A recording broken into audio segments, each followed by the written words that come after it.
this divide was removed. And yet, that seems to still apply for so much of the population of South Africa. You may have heard the story of Desmond Tutu. In the 60s or early 70s, I forget, he was flying, I think, Nigerian Airlines. And as he was going up the steps onto the plane, he looked, you can see the window sometimes and the pilot sitting there. And he saw these two pilots sitting there in their smart uniform, and they happened to be black. And he writes, he says, "I was so proud. So proud." Anyway, the plane takes off. And he's beaming until they hit turbulence. Now the plane's doing all of this. And then he confesses and he said, "I prayed, I said, oh Lord, why don't we have a white pilot?" Now the reason I tell the story is because Desmond Tutu tells the story of himself. And so we need to know that if that is a thought process that has been internalized within Desmond Tutu, then how much more has that thought process been internalized in a person like me?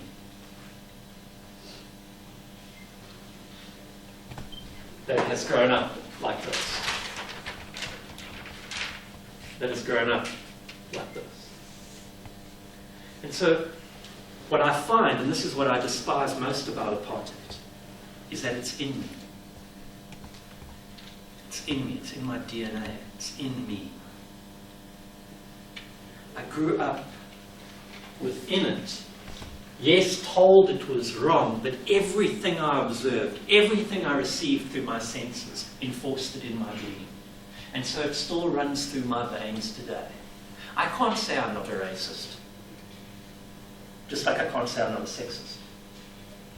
Because you see, in the society that I've grown up in, everything tells me that male is right. Everything. And you may know what I'm talking about, especially women. There's a sense of that within me that I've grown up with. And so there's within me a sense of superiority, a white supremacist. That's who you've invited to speak to you. Not a proud white supremacist, an ashamed one, but that's who I am. It plays itself out in many ways. Not the obvious ways anymore, but in my mind, I have little conversations. I can see a white person and a black person. I don't know either of them, they're both strangers. Why am I more weary of the black person?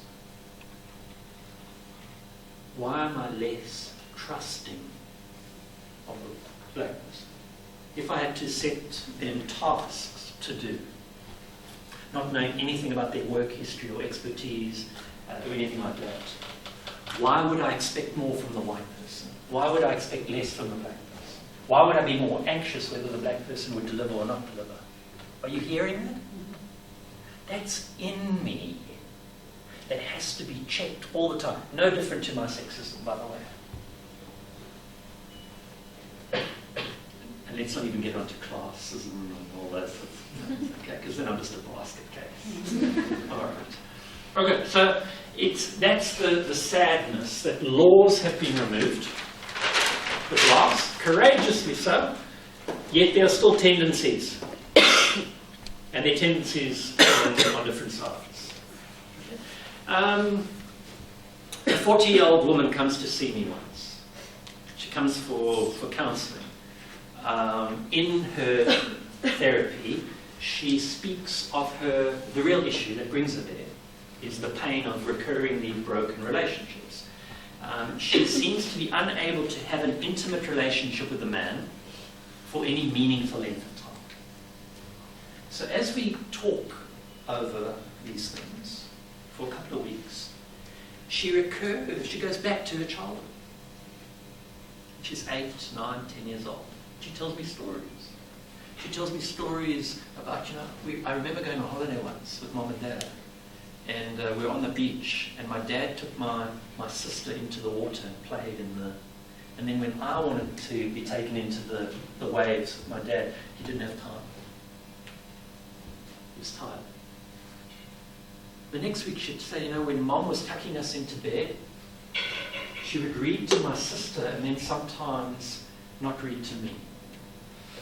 When my dad was reading the newspaper, my sister would snuggle up on his chest. When I tried to do that, he got annoyed.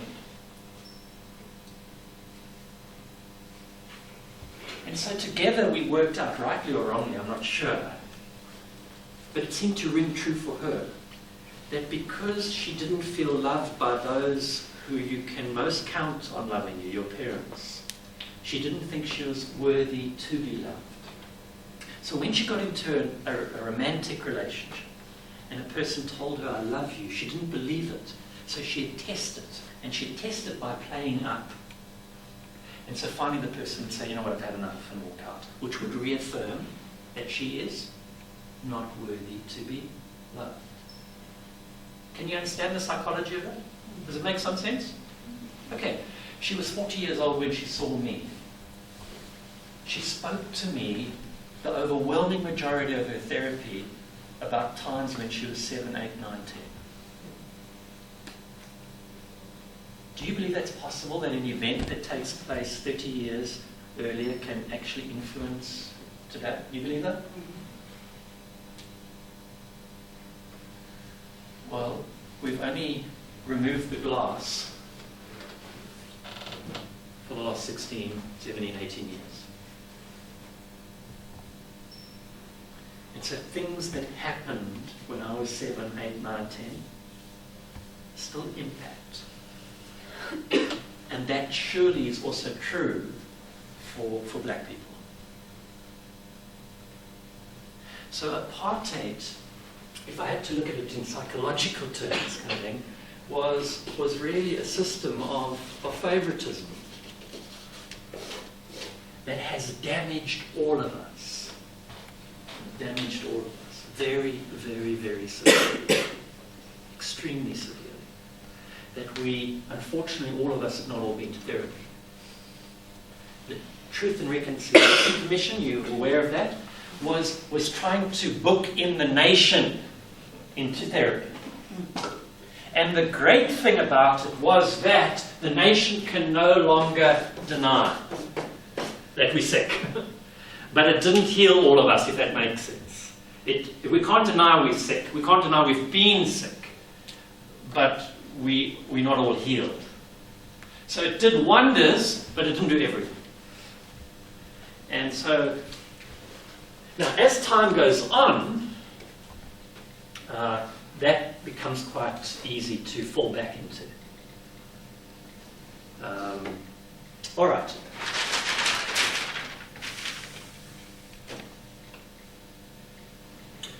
In this country, when you go into a mall, maybe the same in your country, when you go into a mall and you don't know the shop that you want to get to, you go to the map, isn't that right? And I don't know how it is in your country, but here there's something flashing on the map. What does it say? There's something that draws your attention to in the map. There we go. They know, right? They know that for us to find our way, we need to know where we are before we need to know where we're going. To know where the shop is and not to know where you are is meaningless. If you know the shop is there, but you don't know that you're here, and in fact you may be over here, then any directions that you follow are going to be... Okay. So, to try and wrestle with this question now, where are we? Let me try and do this. And I'm going to use, if I may, a biblical story that some of you may be aware of or not. Okay? It's the story of the Exodus, the Hebrew people in Egypt. All right? And there are plagues. Remember? 10 plagues, lots of frogs, etc. kind of thing. And finally they run away and they get to the sea, and the sea is blocking the way, and then voila, God puts the vacuum cleaner in, siphons the water out, they scamper through, then you pull the plug on the vacuum cleaner, the water comes down, Egyptians drown, and they arrive in the wilderness. And then they spend a whole lot of time in wilderness before they get to the promised land. So, from that story, let's try and see what we learn. So we've got Egypt over here, and we've got the promised land over there. We've got 10 plagues over here. We've got oppression, we've got slavery, all right? And we've got this huge sea. In other words, it's impossible to get through. And through incredible courage, Moses. Now, he was an interesting character, Moses, because he was a Hebrew, but he grew up in Pharaoh's palace. Can you imagine him growing up? I mean, you think most of us need therapy, we're going to kind of work out who we are. Can you imagine Moses? I look like them. I don't look like any of my sisters and brothers here. My complexion's a little different. My eyes, my facial structure's different. But I speak like these people. I speak like Pharaoh. Because I've sat around Pharaoh's dinner table since I was young. Who am I? Am I oppressed or am I oppressor? Who am I?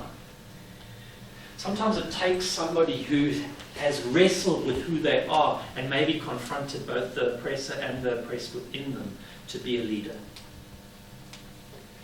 And he spends a long time in exile because his first method of trying to free these people was through violence. And he flees and he runs away and he spends kind of a long time, 40 maybe, years in the wilderness tending sheep. Pretty meaningless. It's like breaking rocks on Robben Island. It's meaningless work, but you can think a lot. It's also very humbling work. And then anyway, he comes back to negotiate with Pharaoh, and then they released reluctantly, as happened in this country. And they go off through the sea like this. Quite a miracle. And if you remember in this country, 1990, 1994, the only word that the press was using was, it's a miracle. It's a miracle. That was the only word secular press people, secular journalists could say it was a miracle. Because no one thought that we could ever do this. And we go through the sea. We don't land up in the promised land. We land up in the wilderness. Now, in actual fact, geographically speaking, this distance over here is only 3 days. If you keep walking straight. Maybe with a lot of people, maybe a bit more. But there we go. In their time here, they go up a mountain. Moses goes up the mountain. Remember what he does at the top? What does he get? What? No, he gets the Bill of Rights, the new constitution. Okay? So he gets the new constitution over here. It's a new constitution. It's amazing. And it's like given from God. Alright? And there are 10 bills of rights. And the rights are all about individual, protection of individual relationship. It's incredible. But the interesting thing is, at the bottom here, what's happening? I'm not a drawer. They're building a golden calf. Interestingly enough, with the gold they got from Egypt. Just remember that while this happens. So they're broken, and he has to go up again and do it again. Anyway, they keep walking. And now what happens in a wilderness? Think desert. Not much water from the desert. Schools are over. Crowded. The legal system doesn't work so well. The justice, there's corruption, there's a whole lot of... It's hard to live in the wilderness. There's not enough resources in the wilderness. It's hard. So there's grumbling. What do they start saying? It was better in the olden days. Oh, let's go back, man. And then they start complaining. They used to protest against Pharaoh. They used to toy-toy. Now they're toy-toying against because he's not delivering. There are no houses. Healthcare. You go to hospital, you get more sick. So they ask him, what did you do? Did you bring us out here to kill us? So they get very angry, and then that makes God angry. So what happens? This 3-day journey turns into a 40-year. Now, in the Bible, it's like someone can only count up to 40. If something's going to take however many days, it's going to be 40 days. If something's going to take how many years, it's going to be 40 years. It's like, it's only 40. Now, Jews, Hebrews, are symbolic people. The number 40 has very little to do with the number. It's a symbol. What's it a symbol of? A woman is pregnant from conception if she goes through a full term. How many weeks?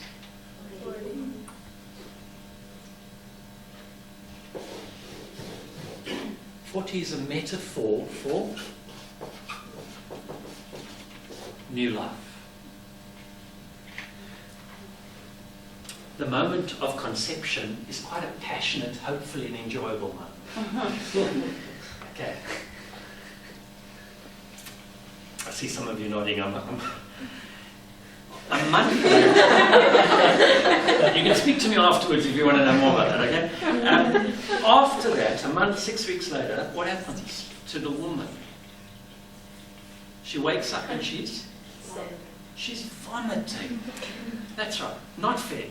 We know that it's not fair. Okay. So, this new life stuff, it may be passionate when you're saying goodbye to Pharaoh.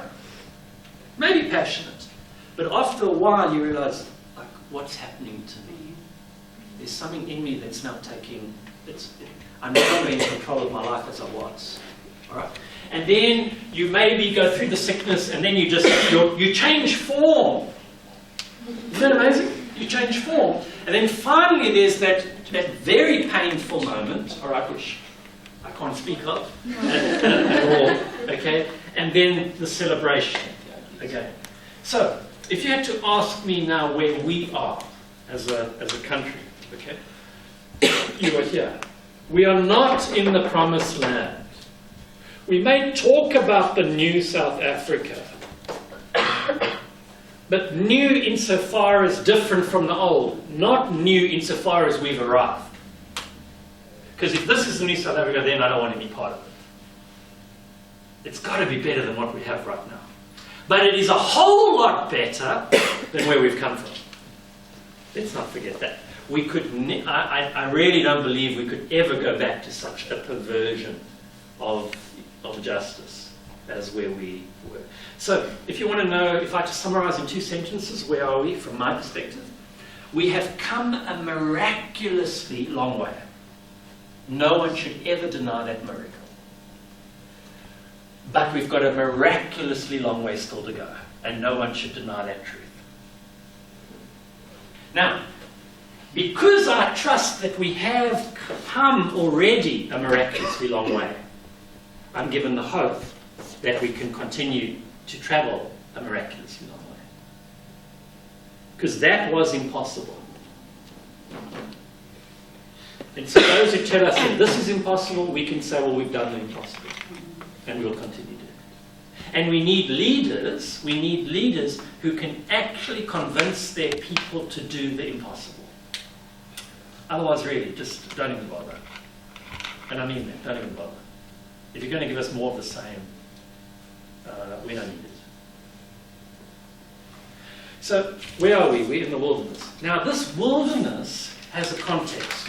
Where we come to. So there we are. There's our South Africa. We are now. Here's the difference between Egypt and South Africa. They could leave Egypt. You got the Egyptians and the Hebrews. The Hebrews could leave the Egyptians. We can't leave each other. We have to build a new country, Hebrew and Egyptian, side by side. We have to learn a new anthem. Okay? So what we have here, we've got Hebrew and Egyptian together. Where are they together? They are together in a wilderness. A wilderness that has shortages of education, health, and while we were writing this beautiful constitution, remember, on the mountain,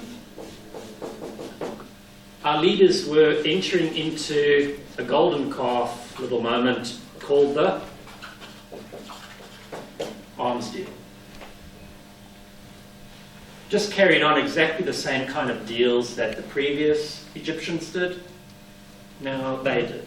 Mandela, who we kind of, I mean, if Mandela's not a hero, then who is, kind of thing, I mean, we worship the ground that he walks on. But when he came out of prison, he courted people who were trying to continue the arms industry. So, some things don't change. And that's our situation over here now. And then what do we have?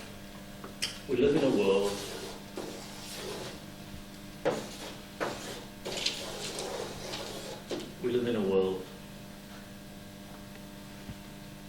that's obsessed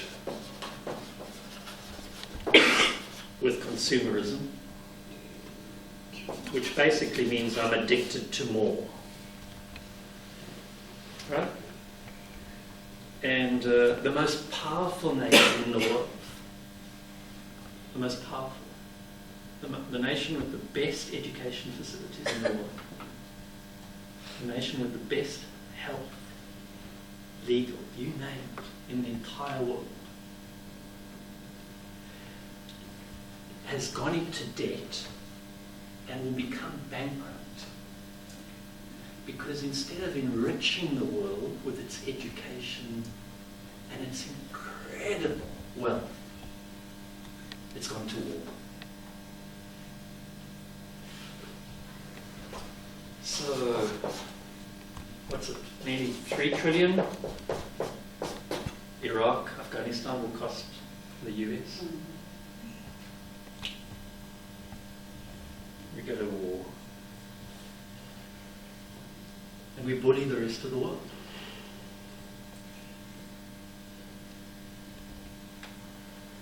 And leaders lied.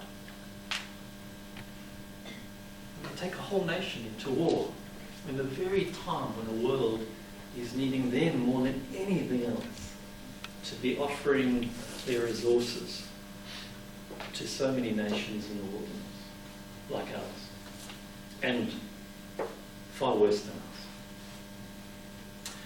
South Africa is actually a middle-income nation. It's a middle-income nation. It's not a poor nation. Middle income. I'll give you some examples. And the statistics that I use now, a little bit dated, but they'll give the thing. Our annual average wage is just over $3,000 US. Yeah, $3,000 US. Poland was 2,000. India 600. Mozambique 100. We are a wealthy country. We're not a poor country. We happen to be the most unequal country in the world. Together with one or two others, we jockey for position on that. All right. I don't know, you can try and do the conversion, seeing you're probably used to the conversion now with your dollars and rands all the time, okay? But, so you've got 24 million people. So that's nearly half our population, all right? It's 2/3 of the working population that live on between 0 and 50,000 rand. So that's about 800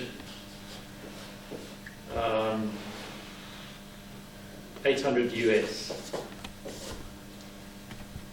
24 million people live on it. So you've got people earning on grants.